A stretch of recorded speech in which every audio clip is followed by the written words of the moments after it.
સરકાર લેવલે આના માટે બધી જ વ્યવસ્થાઓ સિવિલ સ્ટાફને અને બાકીની જે વ્યવસ્થાઓ વોર્ડ બોય બધાને આ સૂચનાઓ આપેલી જ હોય છે, પરંતુ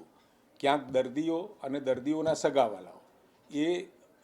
વધેલો ખોરાક નાખી દેતા આ પ્રકારની મુશ્કેલીઓ આપણને જોવા મળે છે. છતાં પણ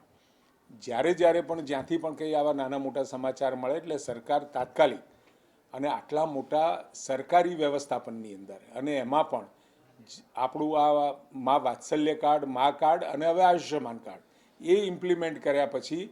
અને ડૉક્ટરોની વ્યવસ્થાઓ વધ્યા પછી આપણા સરકારી જે પણ આરોગ્યનું વ્યવસ્થા છે એમાં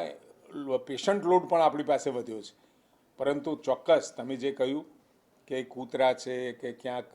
કેમ્પસની અંદર બિલાડા છે કે ઉંદરડા છે એ ન આવે એની માટેની ચિંતા આપણે કરતા જોઈએ છીએ, પરંતુ સાથે સાથે અવેરનેસ પણ એટલી જરૂરી છે. જે દર્દી અંદર હોય ત્યાં દર્દીઓને જમવા મળતું હોય, એમના સગાવાલા હોય એ એમનું વધેલું ભોજન જ્યાં ત્યાં નાખી દે છે અને એના કારણે આ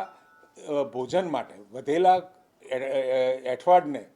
આરોગવા માટે ઉંદરડા, બિલાડીઓ અને કૂતરા પણ આવતા હોય છે. એ આપણે ઓછું તો કરવું પડશે અને એની સાથે જે લોકો આરોગ્ય વ્યવસ્થાઓનો લાભ લે છે એમને પણ ક્યાંક ને ક્યાંક પોતે